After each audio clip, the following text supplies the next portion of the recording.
The theme of the day is cast iron, because really, what can't this pan do? It was made for searing, which is why you get such a great crust on chicken.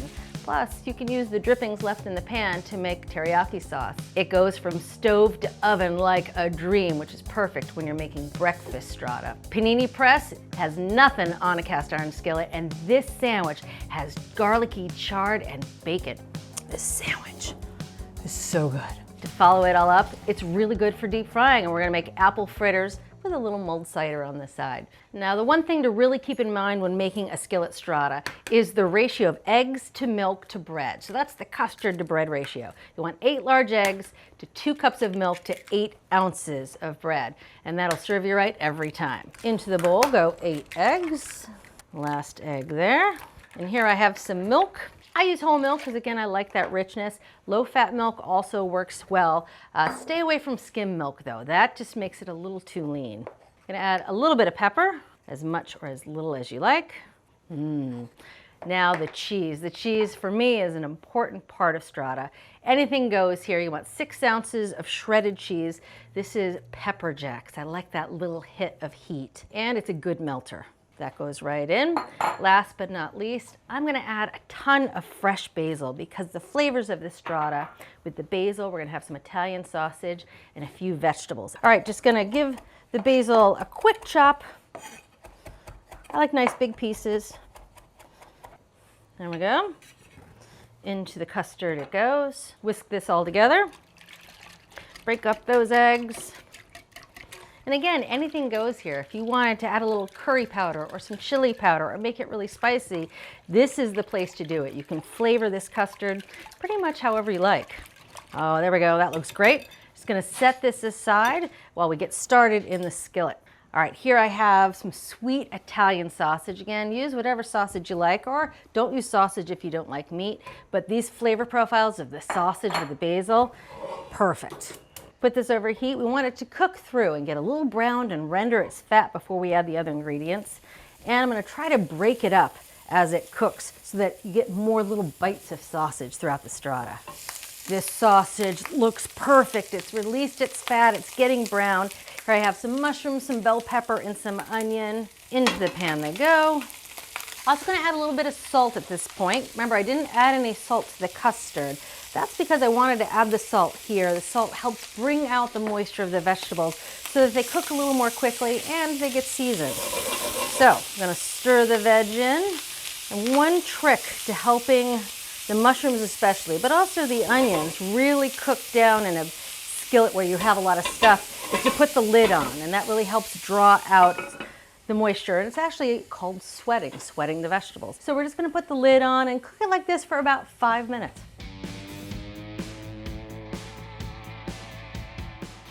All right, it's been about 5 minutes. Time to take a look. Oh, you can see the vegetables have all wilted and there's a little extra moisture in the bottom of the pan. That's what you're looking for. If that liquid has been driven off, you got a little bit more browning on those vegetables. Time to build the strata. Next up, the bread. Now, you want about 8 ounces of baguette, thereabouts, about 6 cups.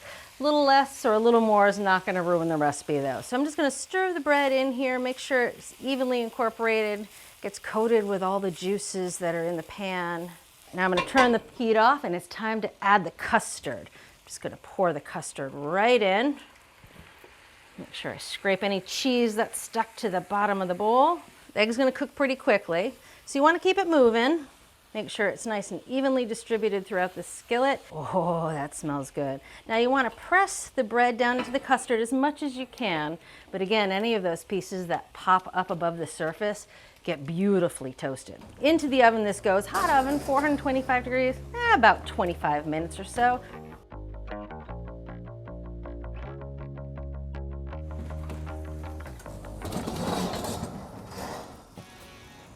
Oh, every time I make this, I'm in love all over again. Like I said, this is a classic breakfast or brunch dish, but this is not bad for an easy midweek dinner either. Oh, that's the bite right there.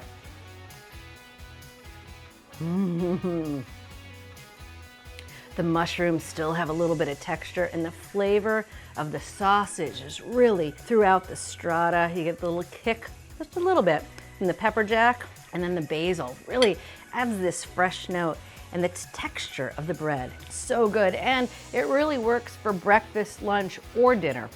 And to think, this is just the first of 4 killer cast iron recipes. Love what you're watching? Take your cooking to the next level with our Essential membership. Get instant access to thousands of recipes, tips, techniques, product reviews, and step-by-step videos. Our members app allows you to search by ingredient, set dietary preferences, and save your favorite recipes. For those looking to level up, our newest feature, ATK Classes, offers more in-depth instruction led by ATK experts, so you can gain greater confidence in the kitchen. Start your free trial by visiting the App Store or going to americastestkitchen.com/YouTube today.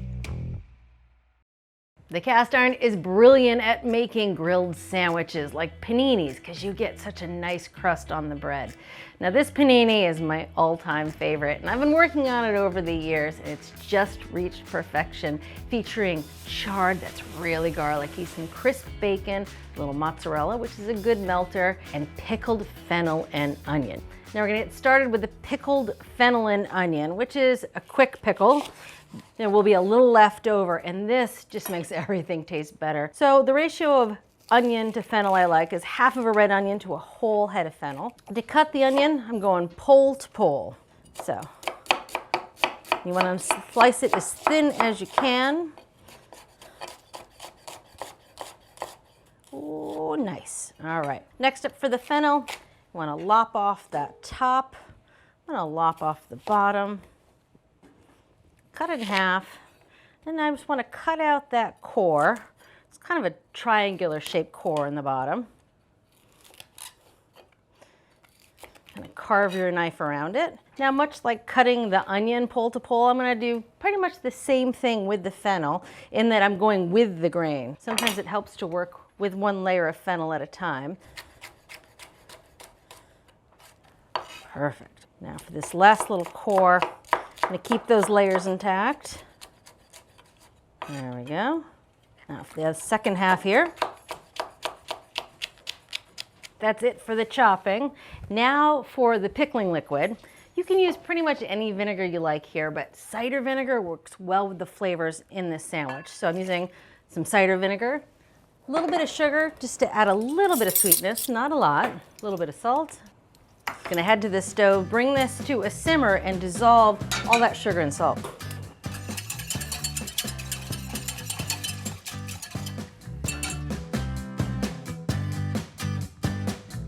All right, that mixture has come to a simmer. Now I'm just gonna plop the fennel and the onions right into the pot. Now it's not a lot of liquid, so you really wanna push the vegetables down into the liquid. Make sure they're nice and submerged. All right, I'm gonna put the lid on, let this steep, again, about 30 minutes while we prep the rest of the ingredients for the sandwiches, starting with the bacon. So you're gonna have to actually do this in 2 batches because I like having 3 nice, juicy slices of bacon in each sandwich. So I'm just gonna put them in the skillet over medium-high heat, just the heat as you need to, depending on your stove and your skillet. We're just gonna get them nice and crisp. I'm gonna leave the bacon fat in the pan because all that flavor is gonna go in the Swiss chard.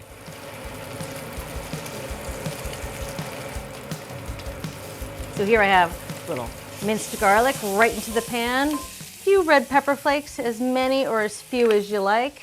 Oh, the garlic hitting the hot pan. That smells good. Time to add the chard. This is a pound of Swiss chard. I took the stems off and I chopped it up. And you notice it's a little bit wet. That's perfect. We're gonna use that liquid to help steam the Swiss chard right in the skillet. It also helps get up any of the fond that's on the bottom of the pan. All right, that looks pretty good. Let's get this out of the skillet. I'll put it in a nice oversized bowl just to help it cool down a little bit before we assemble the sandwiches. That's all the chard. Now while the skillet's good and hot and there's a little bit of fond in the pan, I'm gonna use a wad of paper towels just to sop up any of the liquid or moisture and burned bits in the bottom of the pan, just so we have a nice clean surface for making the sandwiches. All right, so that's the chard and the bacon. Let's not forget those pickles. They've been sitting back here resting. Time to strain them from their brine. And I like how there wasn't a ton of leftover brine, so they still have a little bit of sort of a raw crunch, which is perfect. Now, for making the sandwiches, it's pretty straightforward. Using some nice thick pieces of bread, brush one side of each piece with some olive oil. Then flip the bread over and make sandwiches, starting with the mozzarella, because that's the glue that holds everything together. Top it with some of the pickles, the Swiss chard, a lot of bacon, and another piece of cheese before putting the top piece of bread on, oiled side up. You're probably gonna have some leftover pickles, but as I said, they taste good on anything, and they'll hold in the fridge for up to 2 weeks. Time to cook the sandwiches. Now I have this skillet heating up for about 3 minutes or so over medium heat. I'm gonna turn it down to medium low. Put 2 sandwiches in at a time, because these sandwiches are big. Now the trick, if you want to make a panini, is to use something heavy to put it on top, like this Dutch oven. It just helps weight it down a little bit and press that bread into the hot skillet so it gets good and toasty. Now it takes about 4 to 5 minutes on each side, and then we'll keep that first batch warm in the oven while we cook the second batch. Just have a wire rack on a rim baking sheet. Oh, my pretties. All right, let's keep those warm. Now again, you want to clean out the skillet and start with no burned bits in the bottom because those will really stick to the bread. You don't want that. Walk this over to the sink, dump these brown bits, and do the second batch. Back on the heat, medium low, in go these 2.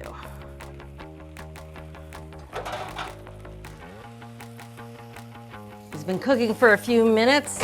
I hear the sizzle. That means the cheese has started to melt through some of the bigger holes in the bread. That cheese almost turns into kind of like a cheese crisp. Oh, so good. This is the 2 spatula methods. Sometimes I like to catcher and flipper, but sometimes I like to go in from the sides just to loosen any cheese that's on the bottom. Oh yeah.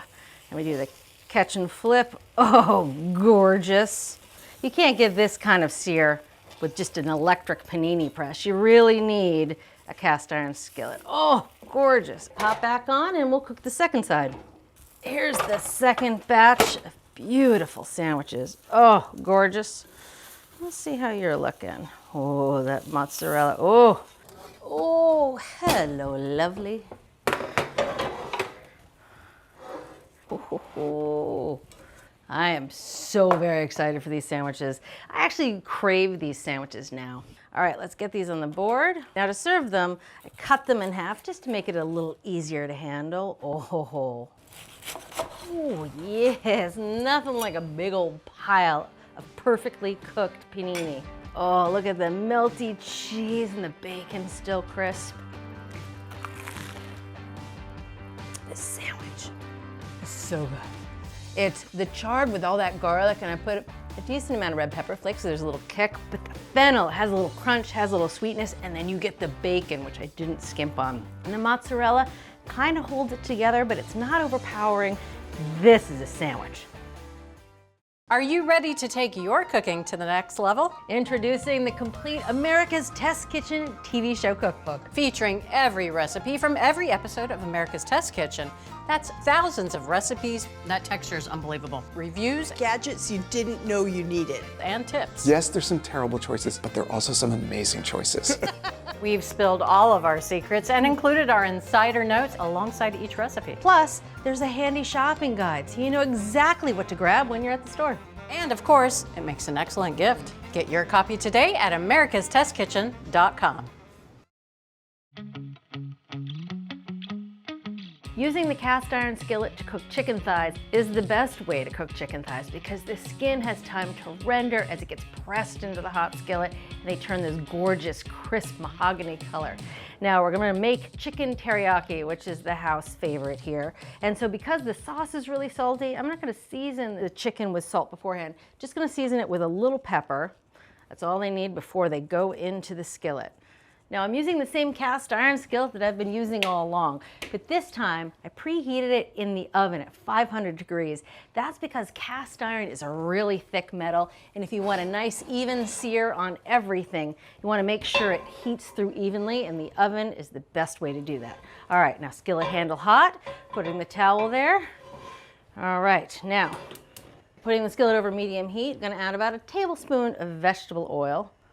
You can see that skillet is good and hot. That vegetable oil just turns liquidy. Oh yeah. And now to add the chicken to the pan, skin side down obviously, because we really want to render all that fat. Oh yeah. I know it looks like a crowded pan, but because this pan is so hot, these chicken thighs are gonna brown just fine. Heavy pot on top, and the heavy pot just presses the skin into the hot metal of the pan, so you get really good contact and really good browning. Now this is the key to the whole recipe. So you're gonna cook the chicken thighs like this anywhere from 15 to 20 minutes, but go in there, check it every once in a while, see if it's browning evenly, move things around if they're not, but really skin side down almost the entire time here.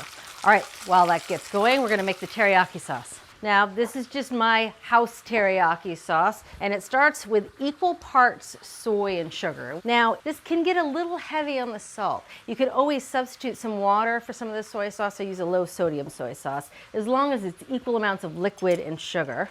Now, for flavoring, we're gonna add a little bit of mirin, and a little dash. Now, for a little garlic, using a rasp style grater, I'm just gonna grate a fresh clove right into the sauce. There we go. Now for ginger, fresh ginger is great here, but the ginger in a tube, just fine for my house-made teriyaki. As much or as little as you like. I like a lot of ginger. And last, a little cornstarch to help the sauce thicken up. All right, that's it for the sauce. I'm just gonna set it aside until we need it at the very end. The chicken has been cooking for just under 20 minutes, and I've been checking it periodically just to make sure there were no hot spots or it wasn't getting burned. All right, let me show you how gorgeous these turn out. Look at that. You can't get that kind of crisp skin using a nonstick pan that gets too hot. It would stick if it was just a regular skillet. This is the only way I cook chicken thighs if I'm not out at the grill. So I'm just gonna flip them over. They just need to cook for a few minutes on the second side. Oh, lovely. You could pretty much put any sauce on these and you'd be good to go. But the teriyaki is pretty terrific. Now I'm just gonna temp these chicken thighs, make sure they're cooked through. You want them to be at least 175. That's how you know they're cooked. But chicken thighs, they're good because you can overcook them and they're gonna be just as juicy and a little more tender. You can actually cook them up to 200, 205 and they're just fine. Time to take the chicken out of the pan. I'm gonna put it on a holding platter for now. This chicken is just the best. Now before we add the teriyaki sauce to the pan, I'm gonna pour off all of this chicken grease using 2 towels. So we got the fat out, but I'm leaving any fond left in the pan. We're gonna add the teriyaki sauce. We're gonna put the skillet back over the heat, let the sauce simmer a couple minutes until it's nice and thick and glossy. That sauce looks pretty good. It's come to a good boil, which is crucial for activating the cornstarch. Now I'm gonna add any of the chicken juices. Gotta keep all that chicken flavor. Now I'm gonna turn off the heat. I'm gonna add the chicken back to the pan and just roll it in the sauce. Oh yes, oh, these look picture perfect. Onto the platter it goes. Now, you don't have to put a garnish on the chicken, but a little scallion goes a long way, and I love how the crispness of it goes with that glazy sauce. So, scallions, just slicing them on the bias. To do that, I like making the segments shorter so it's easier to work with. And then if you do it on a nice thin bias, you get these beautiful long lengths. Nice amount of scallions. Onto the chicken they go. Oh. So there's still a lot of sauce in that pan, which I always serve alongside because it tastes good over rice. So I'm just gonna pour it into a little serving dish. Love pour spouts on this skillet. Oh, there's a little in the pan. I'm gonna put it over the chicken. No sauce left behind. So there's the chicken teriyaki, which I love serving with steamed broccoli, which I have going back here. Making perfect steamed broccoli is pretty easy. You just want a nice big pot with a little water in the bottom and a steamer basket that really lets you spread the broccoli out. You want to sprinkle the broccoli with a little bit of salt and then put the lid on and let it steam for 4.5 to 5 minutes. And as it steams, that salt's gonna dissolve and coat the broccoli so every bite is nicely seasoned. Now, I'm not a huge fan of broccoli, but with teriyaki sauce, it's a must. I've had the rice cooking the whole time back here. This rice cooker is probably the most well-loved appliance in the kitchen. We have rice 4 times a week, 4 or 5 times a week. So to make a tasting plate here, put some rice down. Oh, I think this is my chicken thigh. And some broccoli. Oh, a little extra sauce. On the chicken, of course, on the rice. First, let's dive into this chicken. Oh, perfectly cooked. Scallion on top. That skin is still crisp, even though it's been sitting in the sauce all that time. Like so much more. And I mean, you can't buy this. You can't get takeout this good. This is the house teriyaki. Marta's gonna be psyched. To top off this day of everything cast iron, we're gonna make some apple fritters. These apple fritters come together in a snap, and frying them in the cast iron is good because you can really get in there and turn them over. Well, to get started, we have to peel some apples. Just 2 Granny Smith apples is all you need. Adds plenty of apple flavor. See if I can get it off in one strip. Oh, that was close. Oh, that was cheap thrill right there. Here's the second one. Juicy, huh, Zix? Ziggy's pretty excited for fritters today. Huh, buds? Now, you want to cut the apples into really small pieces. That way, they can cook through and release their moisture, because there's nothing worse than a soggy fritter. I'm going to cut around the core. This is just how I cut apples. I'm going to cut it into 1/4-inch pieces, which is pretty small, but it makes sense when you see the size of the fritter. So to do that, you first want to slice the apple into planks that are 1/4-inch thick. You can lie those flat. You want to cut matchsticks that are about 1/4-inch thick. And then you can cut it down into a 1/4-inch dice. I know it's just 2 apples, but it yields quite a bit. There we go. All right, now that the apples are all chopped, I'm going to spread them out on paper towels and just let them drain while I put the rest of the batter together. Again, this just sops away any excess moisture so we have a nice crisp fritter. Now to build the rest of the batter. You need about 2 cups of all-purpose flour, some baking powder, which helps with browning and gives the fritters a little bit of a lift. All right, now for the flavorings. Very simple. We have a little bit of salt, some cinnamon. Now for the nutmeg. You could use the pre-ground stuff, but grinding your own is really easy and it tastes so much better. So right into the bowl it goes. That looks good. Let's bring up a little bowl for the liquids. Here I have some apple cider. It just reinforces that apple flavor. 2 eggs. And last but not least, a little melted butter, which I have over here on the stove. In my little yellow butter pot, just 2 tablespoons of unsalted butter. Here we go. That's all there is. All right, to put the batter together, I'm going to take these apples using the paper towels kind of as a sling. I'm going to put them into the flour. There we go. I'm just going to toss them with the flour before we add the liquid. Again, just helps absorb any moisture from the apples and make sure that the fritters are nice and crisp. Next, we're going to add the liquids right into the bowl. Oh yeah. Now, if the batter's a little thick, add a little more liquid, a little more cider, and if the batter's a little thin, add a little more flour. After you make these once or twice, you really get a hang of how thick the batter should be. But this batter is very forgiving. All right, I see no big clumps of flour. Everything's nicely mixed. That looks good. Time to get frying. So over here I have this same skillet we've been using all day. I have 4 cups of vegetable oil. You could also use peanut oil. That's also good for frying. I want to heat it up to a temperature of 325. Perfect. All right. Now, using a 1/3 cup measure, and this is important, some veg oil spray, because this is some sticky batter. We're going to scoop up some of the batter and drop it right into the oil. Once you've added the batter to the oil, press it down and flatten it a bit so that it makes a nice flat fritter that cooks through evenly.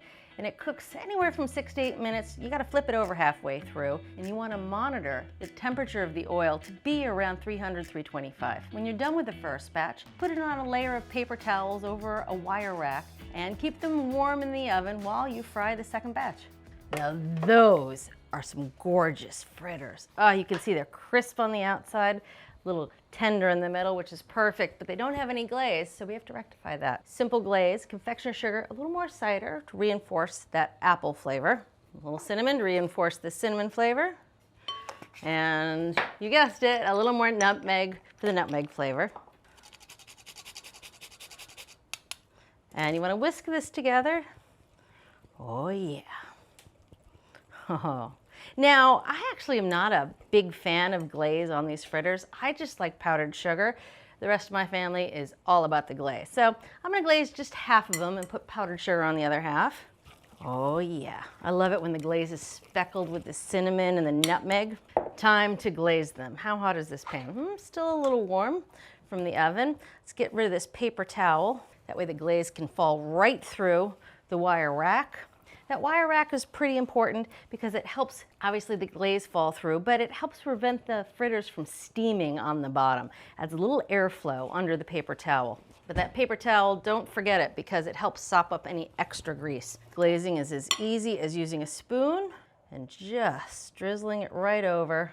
Doesn't matter what design you do, it'll melt entirely over the top of the fritter by the serving time. We're just gonna let these sit for about 10 minutes, let that glaze set up, and then we can serve them up with a little bit of mulled cider.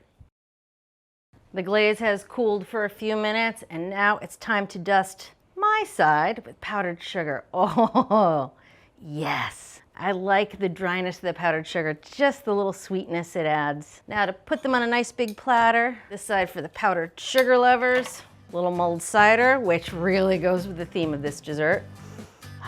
Smells like fall. Oh, all right. See that crisp edge right there? Oh, nice and cakey inside. I love the contrast between the crisp edges and that sort of cakey, muffiny-like center. And the powdered sugar really doesn't add much sweetness, so it's not overly sweet. But for those of you who have a little more of a sweet tooth, the ones with the glaze definitely are a little sweeter. So we started with strata, then we had paninis and chicken teriyaki, finally some apple fritters. What can't cast iron do? See you next. If you're ready to take your cooking to the next level, head over to americastestkitchen.com and get a free trial of our ATK Essential membership. While you're there, you can sign up for our free email newsletters and download our app. So, what are you waiting for?